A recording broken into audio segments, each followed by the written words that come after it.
isn't just what we eat, it's survival, it's the economy, it's life in itself. But in Nigeria today, food sufficiency is becoming a growing concern, and the high cost of food is hitting very hard, driving inflation and making everyday meals a struggle for many families. But how did we get here in a country blessed with fertile land and, of course, hard-working farmers? Across states like Kebbi, Gombe, and Kogi, for instance, climate change is taking its toll. Floods wiping out farmlands, poor yields due to limited mechanization, and many farmers still rely on outdated techniques. We also talk about poor harvest losses, which is a silent crisis, with so much food wasted before it even reaches the markets. Now, poor road networks and insecurity in farming communities make things even worse. Meanwhile, in some parts of our country, states like Kano, for instance, the crisis takes an even more heartbreaking turn. Now, children are dying from malnutrition, which is a painful reminder that food insecurity isn't just about rising prices, it's also about real lives at stake. So, where do we go from here? Can't we turn things around before more families slip into hunger? There is visible evidence of government's intervention to change the narrative, and we talk about funding support, for instance, irrigation projects here and there, and efforts to promote modern farming techniques. Let's also talk about the recent creation of a Ministry of Livestock by the Tinubu administration, which signals a renewed focus, political will on expanding the sector beyond crops, addressing farmer-herder conflicts, and most importantly, boosting productivity. What you may ask, is it enough to tackle the deep-rooted challenges? Food insecurity, we are told, is as real and urgent as hunger and conflict. So to truly move from struggling to thriving in agriculture, stakeholders will have to make a paradigm shift in approach to critical issues that must be addressed. Again, just to mention a few of them, post-harvest losses, which is draining our food supply. We also talk about limited access to funding, inadequate storage facilities, poor value chain development, and that very, very heartbreaking road networks that keep farmers disconnected from our markets. So, the conversation on food security isn't just about today, it's about securing the future. So again, another question we want to ask is, how do we bridge the gap between policy and practice? What bold steps must be taken by the stakeholders to ensure that Nigerians not only have food on their tables, but also afford it? That's the big conversation this week on Late Edition, as we engage experts in agribusiness to help us unpack the realities, explore solutions, and ask the tough but right questions that demand answers. Because, of course, when food is secure, everything else begins to fall into place. I am Claire Adilabu Abdurrazak, and I thank you for joining me again this week on Late Edition.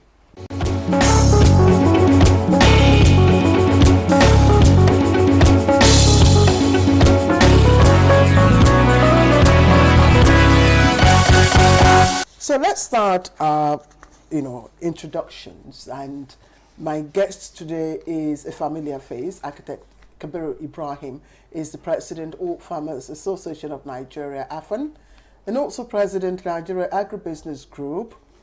He's also member of the National Working Committee that will monitor the performance of National Agricultural Growth Scheme, Agro Pocket, that's NAGS app of federal government, by the Minister of Agriculture, Senator Abubakar Kyari. Ibrahim is also the Board of Trustee, BOT Chairman, National Agricultural Foundation of Nigeria, the handler of the annual Nations Agricultural Show, usually held in Nasarawa State, to showcase the country's potential in food productivity. And my second guest today is a very new face, not just on Late Edition, but of course also here in the NTA. And we're glad to welcome Malam Sadiq Kashim, who is the Director, Group Head, Corporate Affairs, Tropical General Investments Group. Now, his work experience spanned across the public and private sectors in marketing, agriculture, investment promotion, and strategy for more than 4 decades. He's also served the country in different capacities. I just name a few. He was Chairman, Federal Government Cotton Revolving Fund Management Committee, CRFMC. He was also Vice Chairman, Nigerian Textile Manufacturers Association, NTMA, member technical team of the Presidential Committee on Textile, member Cotton Development Committee, member panel of the Development of Vegetable Oil Development Program, and currently he serves on the Council of the Manufacturers Association of Nigeria, MAN, the Nigeria Agribusiness Group, ESCO, and Administrative Board, as well as Council of the Nigerian Institute of Soil Science, representing the agro-allied sector of MAN. Let me warmly welcome Architect Kabir Ibrahim and Malam Sadiq Kashim to Late Edition. Gentlemen, thank you very much for joining me. It's going to be an interesting conversation. I know when we want to talk about food and farm and all the value chain, Architect Kabir is always ready to give us new perspectives. But let me start with you, Architect Kabir. Recently, you cautioned that it has become imperative for Nigeria to be food sufficient before the first quarter of this year. Can you just give us deeper insight into what you mean? Well, you see, I said it in November, hoping that we were going to have a bumper harvest for 1984. I mean, 2024. 24 then. Okay. In November. And unfortunately, we had floodings, even at the point of harvest. So we lost some of the crops. Some of them even started germinating because of the flood waters. And now, at that point, during the National Agricultural Show, I said that I wished the president was there in person because we invited him. Because I felt that was going to incentivize the smallholder farmers and the smallholder producers to do more. Because our people have been working on the land regardless of all the challenges, especially of insecurity, climate change, lack of mechanization, lack of access to credit and all that. But I felt because of our resilience, we were going to be able to really strike a chord in the food system. And that's why I said that. Now, I am still optimistic that it is possible to do what we can in 2025 because, one, I know very well that 2025 is a golden opportunity for this administration to really do whatever it can because beyond that, there will be electioneering campaign. So, with all the things that happened, especially last week and all that, I know that this government is trying its best. Okay, let's pause there and even look at what happened between that last year, November, when you had this bright hope that things might turn around for farmers. Unfortunately, it didn't. But Malam Kashim, did you also feel that way in November, that maybe probably by first quarter of this year we would be, farmers and consumers will be rejoicing as a result of food sufficiency? Well, did you also feel that way? Thank you very much, and thank you for having me here. The thing is, I'm an incurable optimist. Yes, the farmer has suffered, but for the 60-odd years of this country's existence, and even before that time, the same farmer has fed us.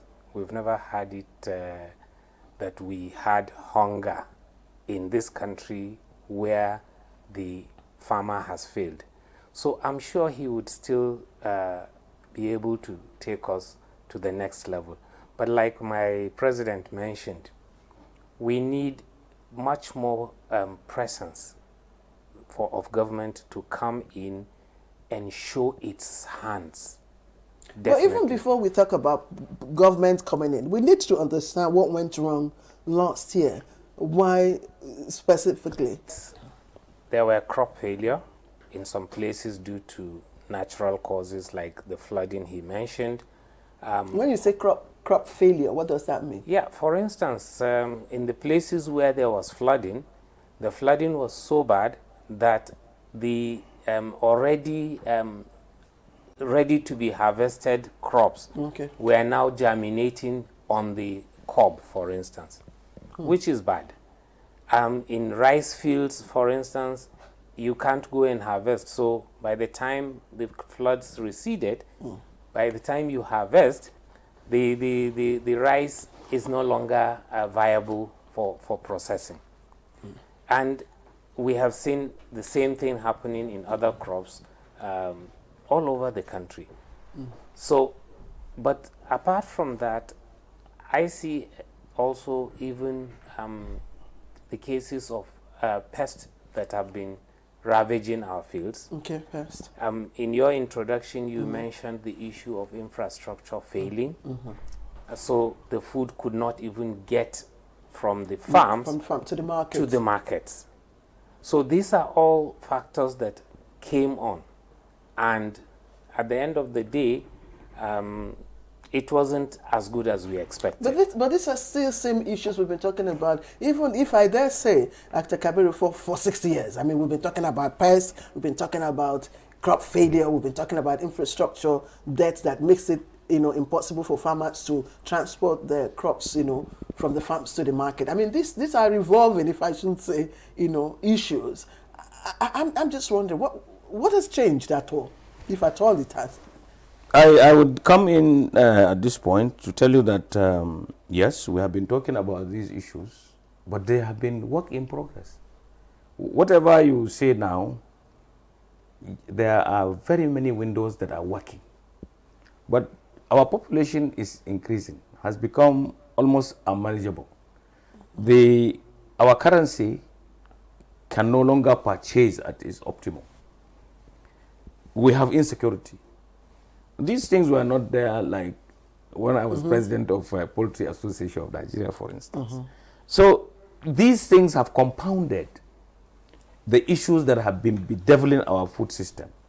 But I am saying, and our PRO has said, and he's a very good person in agribusiness, that there is still hope that the farmer will do more to scale productivity, to not only be able to make food available to the 230 million people, but in anticipation of our becoming 400 million. So the problem here is we need to do all we can to incentivize the small farmer because he is still the engine room of production in this country. Yes, there is need for mechanization. Probably we don't need these large-scale tractors. We probably start with handheld equipment that have mechanical advantage over human power, so that we optimize productivity and then we get to the promised land. And then we must have access to credit. People misunderstand when farmers say they can't get money, they can't do anything because we don't have our own bank. Now, luckily, during the last week, But you have Bank of Agriculture. Listen, it had no money. But last week, there is a pledge from the federal government that the budget of 49 trillion also will be 54 trillion and 1.5 trillion of it will go to recapitalize the Bank of Agriculture. So the Bank of Agriculture will be the farmers' bank and it will be able to give credit to the farmers at a very manageable interest rate. Okay, and so that is, and then beyond that, and I'm going to call on government here and now, that equity should be sold to the farmers. Let the farmers have ownership. This is what happens in Rabobank in the Netherlands. The bank is owned by cooperatives and associations of farmers. The government has created the enabling environment and the farmers have it. Now, what should be there in the BOI? BOA. BOA. What should be there is right. when farmer A takes money or whatever loan, farmer A will be told by farmers that farmer A should pay for farmer B to get it, so that it will not be business as usual, that you take money and it's your heritage, therefore you don't pay. But have you made this proposal? Because it's interesting that BOA is coming to address the issues of access to loans, access to funds. Because even in 2024, you know that this administration also came up with a lot of efforts to improve the farming ecospace for farmers. I mean, here and there, Architect Kabiru, and I'm sure you also know, the efforts to provide irrigation for farmers, the efforts to provide improved seedlings for farmers, the access to even provide fertilizer for farmers. These are all initiatives by government to ensure that farmers and farming thrive in our country and have access. So what are you, in terms of the BOA, what framework are you presenting to the government? It's already been presented. The government is already responding to that by increasing the capital base of that bank, and the people who are saddled with the responsibility to get it across to farmers are already poised. What I think is new is what the president has just mentioned. Can we start looking at a situation where, one, the bank ownership now becomes something that is spread, so that farmers take equity in it. Secondly, also to make it such that when people take funding from that bank, they don't take it as their own heritage, their own share of the national cake and run away. So in terms of maybe monitoring, let farmers be responsible for ensuring that their own members pay back. Because when you pay back, that's when the next person would be able to get it. These are new things. How might they do that? In many ways. Yes. You see, first, I would denigrate something that happened in Nigeria that was colossal. The Anko Borowa program. The Anko Borowa program, when it started, we were there at the APP. In fact, it was a proposal from us that led to the APP, the Agriculture Promotion Policy.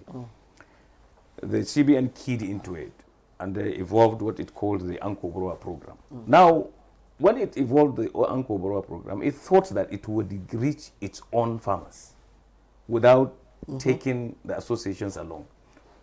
So they had people dressed like me in Babariga and all that, and coming to CBN to say that they had farms. They had farms and all that, and they gave money through them, because they called them prime anchors. And then some people came and they gave them money. Do you have a farm? I do have a farm. I do have investments in agriculture, but I'm essentially a livestock farmer. But certainly you are not a smallholder farmer. No. But you have said that smallholder farmers are really the engine of agriculture. Yes. What are the challenges, basically, what are the key hurdles, that they are facing at the moment that needs to be addressed? So, there are many. But then, I think one of the first and the biggest is access to quality inputs. The farmer has been trained over and over again, but then he needs retraining, because today's climate change issues, today's farming is essentially changing and evolving. So, but then we have the absence of extension workers in the system. In those good old days, they used to be there. They are missing today.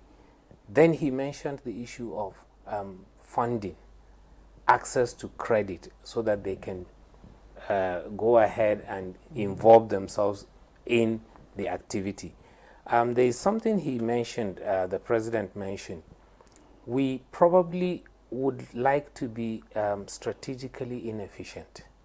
When I say strategically inefficient, the act of bringing in massive mechanization that would essentially take away people from work.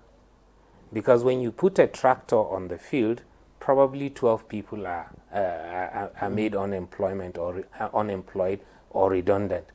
Like he said, can we find appropriate technology that could be used that would make it more efficient to do it rather than those large-scale mechanized things? The large scale is good, but then allow big-time farmers, large-scale farmers who have got contiguous land, who have got the capital, to go ahead with that one. But the smallholder farmer...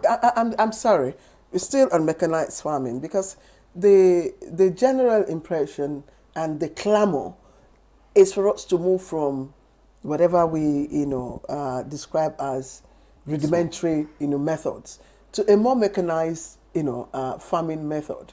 That will not just improve efficiency, it will also improve yield and productivity, and we always cite models. So yes. Why is this now? Why are you now? Let me ask this question. Yes.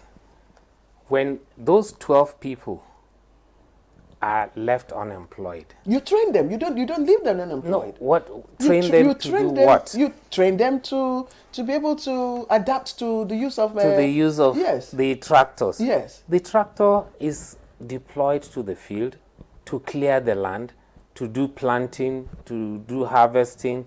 This is the job that they would otherwise be doing. I'm not saying we shouldn't use tractors. I'm saying we should be careful in deploying it massively, because the social structure in the village, when these people are unemployed, they become a social problem too. Then the issue of insecurity comes in. They don't earn anything. They probably then will troop to the city to do what? We want them to remain on the field, to keep producing, to increase their efficiency. He suggested, let's bring in small power tillers, handheld machines, harvesters, and so on, that could be used. For the large contiguous holdings, deploy that massive tractorization, massive mechanization that can be used. So this is the way I see it. But my president would probably... I'm just... I'm really interested in knowing why you are not advocating full deployment of mechanized model of agriculture, because the small farmer holders, if you still leave them the way they are, or maybe you look for another model that's not full mechanization, and then we're back to square one. The production capacity is not improved. The food wastage is still there, and all the problems and all the chains that you're talking about is still there. What I think he was trying to tell you was that at this point, you need to do this gradually. Okay. At any rate, the tractor, maybe 75 horsepower tractor, costs over 20 million. The small farmer will not be able to afford it. Now, the farmers in Nigeria as it is, we constitute 70% of the population. That is to say, give or take, you have like 40 million farmers. Those involved in horticulture or crop production, maybe 25, 30 million. Now, these people, no matter the number of tractors you give to the associations or clusters or whatever, some of them will still not be able to access those things. Now, we are saying, and the government has been doing it. I mean, this is not something that has happened. This government or the federal government had and still has a storage facility for small equipment in Mando, in Kaduna State, and in Kefi, in Nasarawa State. They had large quantities of them until probably 2-3 years ago. They decided to give them out and discounted them and all that. But what we realized was those equipment were substandard. They were, cheap. supplied by contractors who didn't think very well in terms of using the equipment for a very long time and all that. Now, the last end of it, and I would bring agribusiness here now. Yeah. Now, the tractorization that you are talking about, you are being very narrow in terms of mechanization when we are just talking of tractorization. There are many equipment that you use there.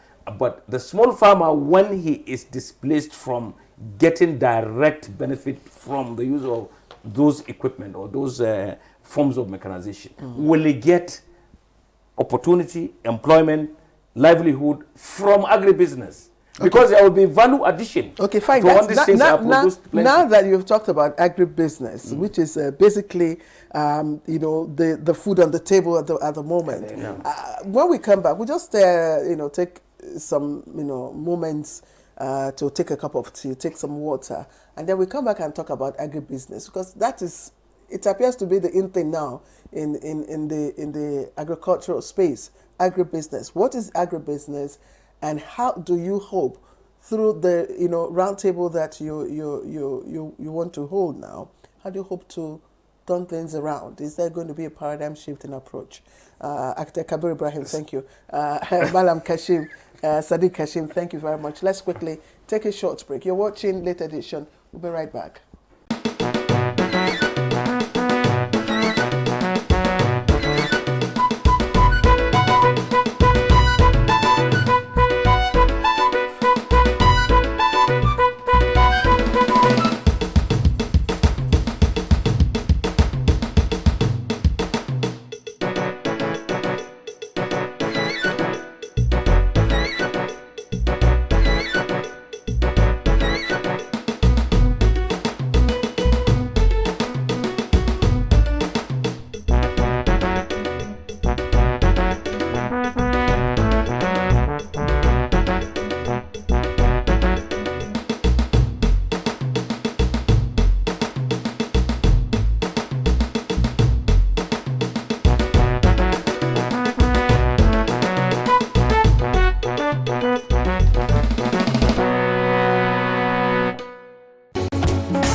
Welcome back to Late Edition, and we're having an interesting conversation.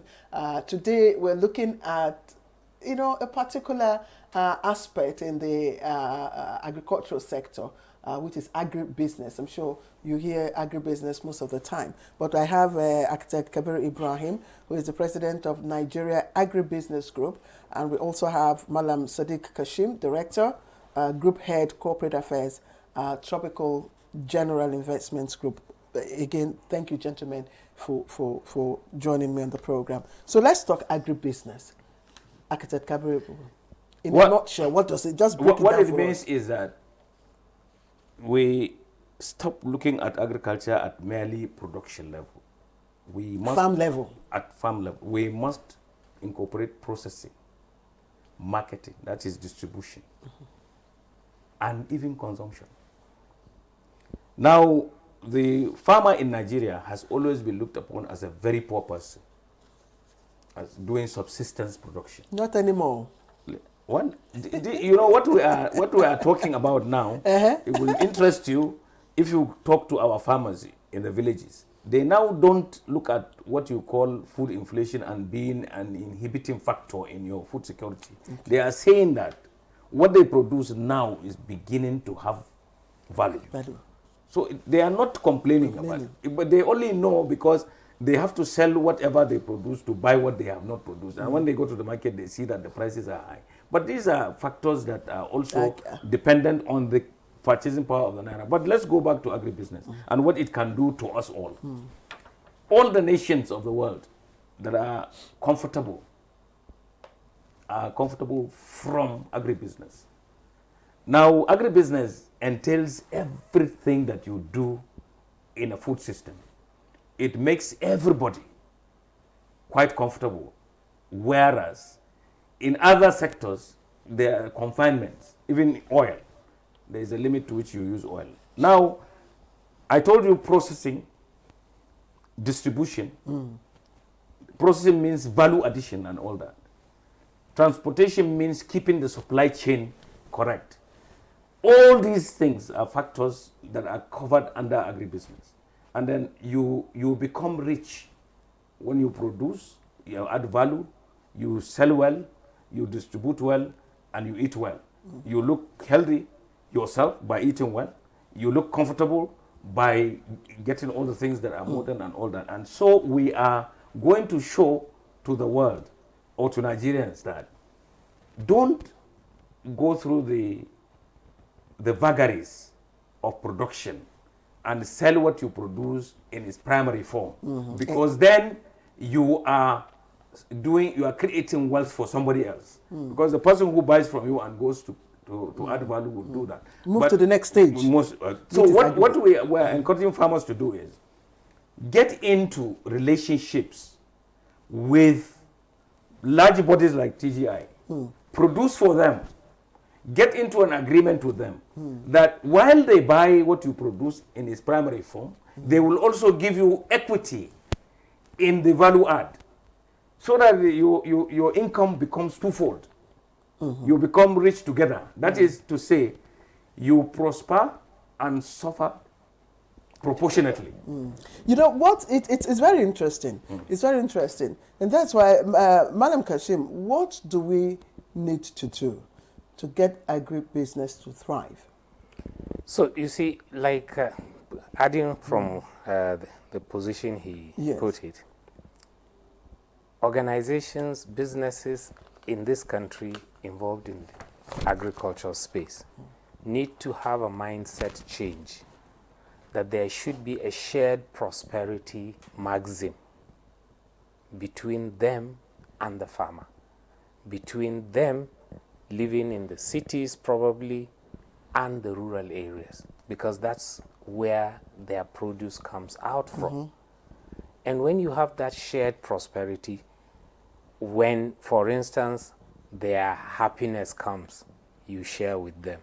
If they have any problems, you are also there with them. For instance, at the very beginning, we talked about flooding.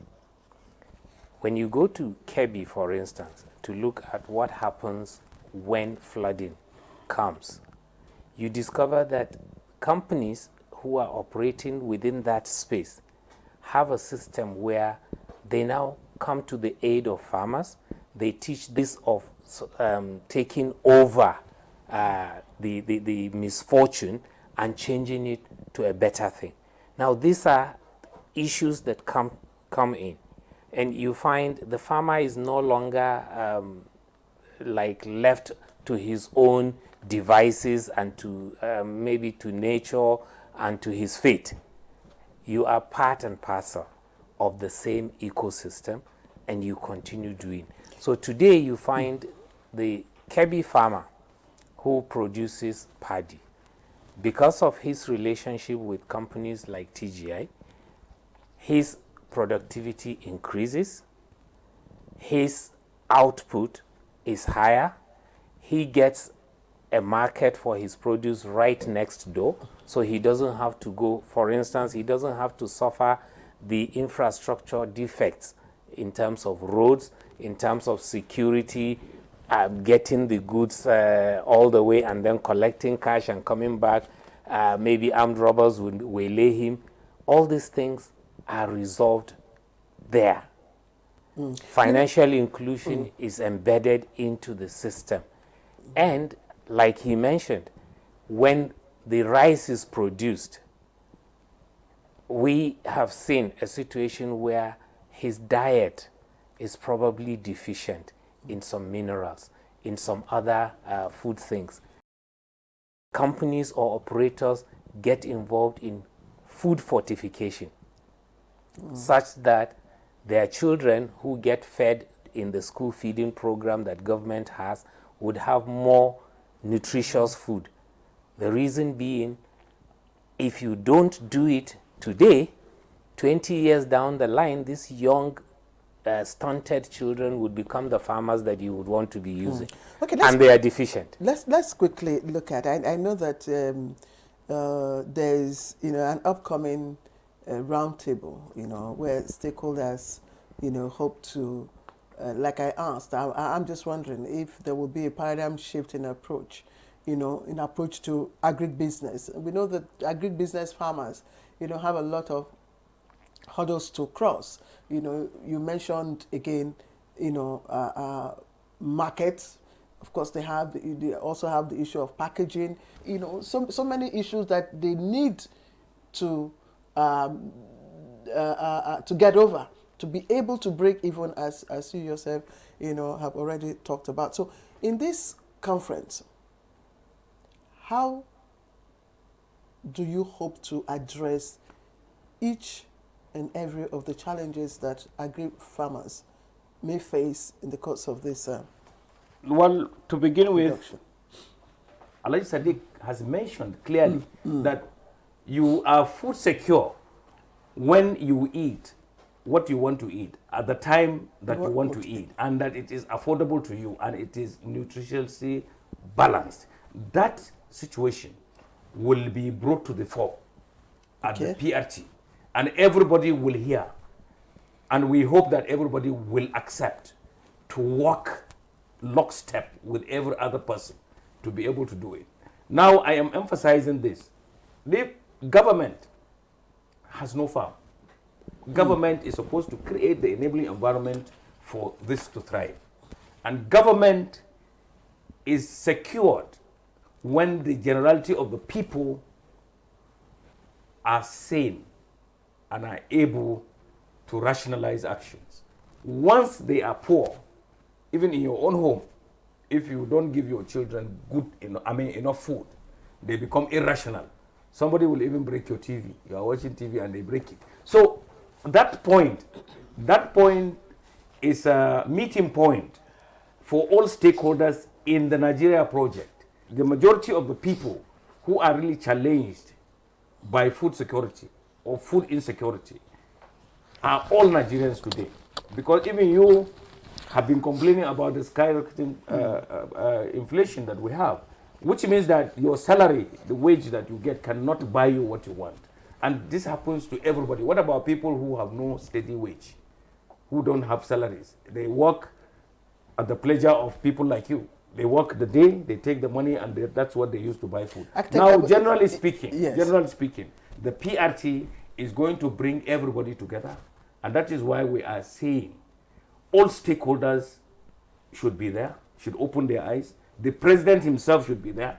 If you have declared a state of emergency in Nigeria on food security, and we are talking about food security and making farming production really, really lucrative when you make the farmer to sell at a premium and gets security for himself, for his family, for his relations, for his neighbors and all that. Architect Gabriel. Yeah. Other than the usual talk, when you gather all stakeholders, all stakeholders will be there, this. Other than the usual paper presentation talks, what new things will this bring to the table? Okay. In terms of, so that those that you are advocating, you understand, will understand and see tangible evidence of outcomes for them. Okay, so over the last couple of years, NABG had actually worked on specific policy issues that would be presented to Mr. President on that day, which would address issues, for instance, of standardization of commodities, which would set out the agenda. Because Mr. President has declared emergency on food security. But since this declaration, where there has not been a situation where stakeholders are brought together to come and discuss how do we achieve this. So we are going to have a session that would address the issue of the agenda for food security. There would be other policy documents that have already been passed through a lot of discussion by all stakeholders that are coming up. It's a bottoms-up approach. So these documents will be presented, and the ministries concerned and the agencies concerned, that's on the government side, will now take note of these things, and then all players would now understand that, yes, we now have a policy, this is where we are heading, and so everybody would key in. So that's part of the objective of the PRT, because an agenda has been set, policy documents have been discussed bottoms up and agreed on, and so would be presented to the federal government to say, this is what we believe will take us to that promised land. So if this is just to present what has already been documented to the federal government, what is the role of the participants, the smallholder farmers that will, what contribution are you expecting? Let me give it to you directly. Now you go to the market and you buy tomato, and at some point tomato becomes scarce and it becomes impossible for you to do Oga the best stew. There is a tomato policy that has been there for a very long time. We brought it to the fore. We are telling government, look at this. They looked at it with us. We presented it. The president should hear it from us. Seed policy. We have worked on it. We have presented to all the people concerned, and we are now bringing it to the president directly, not through civil service, whatever. They do a memo, and maybe somebody fares the memo and he reads it, and that's all. Whatever you encapsulated in a plan should be a policy that will be implementable and implemented and will be measurable. That's the essence of getting this is the new thing that we are bringing. There are so many people. Look at Action Aid. It has looked at even the 2025 budget on agriculture, and it has made observations. It has put it. They put it to me, and I said, okay, well, these people have done very well, but we have yet to really sign the budget. But this is good work. Go back, put it to government, let it be there, let it be incorporated, let the people who are going to even assign to the budget understand that. This is it. So when you look at all that, you are now challenging people and you are giving them milestones. Deliverables are there, yes. The time frames are set, and the time frame is 2025. Okay, for this government. Yes, let's quickly. You talked about standardization, and my mind also, went to the Standard Organizations of Nigeria. Recently came up with the document, on standardization, for all sectors, and I'm wondering how, what's the nexus between, your roundtable, that organization, and even the Ministry of Agriculture. Well, the standardization that he's talking about is grading and standards of usually grains, crops that we produce. Yes. Yeah. Now, a lot of the times, even when you go for industry, they have a rice mill. If a person brings in anything, including chaff and all that, and says this is the bag, and nobody gives them any standard, you will have a loss of 25% in the mill. This is going to be given back to the supplier, because they will have a, what do you call it? When a truck goes on to something and it's weighbridge, they will weigh it. When they discharge, the equipment are capable of really removing the chaff from the grains. The total number of chaff, the weight of the chaff, will be subtracted from the supply. So the farmer will now be told that you need to reach this standard to be able to get the best out of it everywhere. Even in the market, we will not talk of people selling food in basins. We have to move from that. Nigeria is going to have to move from that. We are going to move to what you call packaging. People have to embrace that. We want for food quality, for food safety, you must do all these things. And so this is work in progress. Nigeria is going to develop. I will give you a story. 150 years ago, the United States was just like us. Today, I'm sure I will not see anything being sold in basins. The things are packaged. The packaging even attracts you, and you go in there. So the farmers are being taught that you get the best value when you adhere to these standards. So this is very good information. Okay, fine. Beyond standards, policy and standards, what about food wastage? That also is being Yes. addressed. There is also another policy concerning storage and management, post-harvest losses. These are also being worked out. You see, what the president has said, the Standards Organization deals with corporate industrial concerns. When they come to a company, they set out what they call the good manufacturing practices. They set out the standard. The finished product that is branded coming out to the market is what they target.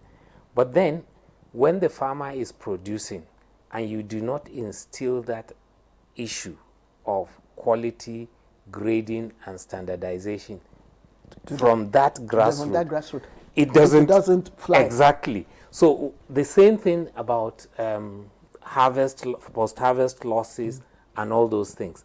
They are all issues that could be handled. It's not necessarily an issue of maybe what equipment that you have or something. It also starts from there. For instance, I was telling you, the rice, after harvest, the way, if you are taught, the way you thresh it and store it, prevent, one, the issue of it getting mold because there is too much moisture, or turning red because it's drying, or crackiness because it has dried too much. So those are things that would be instilled onto the farmer. And in these standards that we came up with, the discussion started from there at the very bottom, discussing with farmers, farmer groups, right from that level, teaching them this is the best way to do it, because if you bring it like this, you lose this much money. And so if you take care to do this, you get more money. Okay, what are your expected outcomes from this round table, and what do you hope to do with them? Now, one very important one, because he closed on a very good note. You see, the post-harvest loss that you mentioned is going to be curbed or even stemmed if you go to a PRT and you understand that you need to transport these things seamlessly. You will find a place where value will be added, processing will be done, distribution will be done for you, and all that.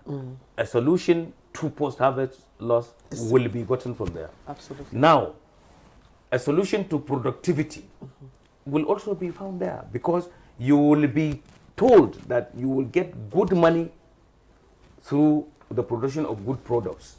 Therefore, it's in your own interest to do it well so that you get the most out of it. 3, even the industry will now be interested, because for not searching by itself, it is getting a crop of farmers with the right kind of education to be able to produce for them. So they will do a better business for themselves and in turn for the smallholder farmer. The essential thing about development in the world is you take people out of poverty gradually. They become rich and they take people they leave behind out of poverty. And therefore, you get prosperity permeated like you have in the first world. You know, I was going to ask how this roundtable, agribusiness roundtable, will incentivize yes, our youths, you know. The call now is for the young ones to go into agribusiness. Yes. We're having our, old farmers retiring. So there is a youth agenda. Yes. So what's the youth agenda? There is a youth agenda. Women and youth. Yes. Youth and women agenda. Yes. Also that is going to be presented. We call it WAFAC. Yes, so talk to us. You have 2 minutes. So the thing is, you see, we understand the aging farming population cannot take us to where we want to go. Especially the demographics of Nigeria today is showing it that this is where the future is. And like what he said, if you can show that farming is profitable, then the youth would go into it. If you can link farming to today's IT technology, they would go to it. If you can link it to financial inclusion, they will go to it. If you can link it to say we need women involved, because half of the population is women, and if you exclude them, it means only the other half will produce. Then we have things like that. I give Architect Kabiru just 60 seconds. Just, tell us your closing expectation. I look forward to seeing more interest in food security in Nigeria. It all revolves around education, listening and knowing what is possible. The PRT, that opportunity to all people. People, especially in government, should understand that. What they are in government because of people. And the farmers account for 70% of that group. Therefore, come in there, commit to doing the best for the farmers, and that is the best for Nigeria. All right, Architect Kabiru Ibrahim, President, Nigeria Agribusiness Group, and of course, Malam Sadiq Kashim, Director, Group Head, Corporate Affairs, Tropical General Investments. And also the PRO of NABG. Thank you very much. The uncle of the PRT. Thank you very much. Yeah. Maybe you want to take my job. I will. All right. And as we wrap up today's episode of Late Edition, it is very crystal clear that while challenges persist, there are numerous opportunities to transform our agricultural sector. Of course, from empowering farmers with technology and training to improving infrastructure, as well as addressing climate change, the path to success is within our reach. Let me once again thank our guest, my very good friend, Architect Kabiru Ibrahim. He succeeded in dragging me here. And of course, Malam Sadiq Kashim, thank you very much. Thank you very much. All right. The insights, of course, we appreciate you for your contribution to the program. I am Claire Adilabo Abdul Razak for my crew. Bye-bye.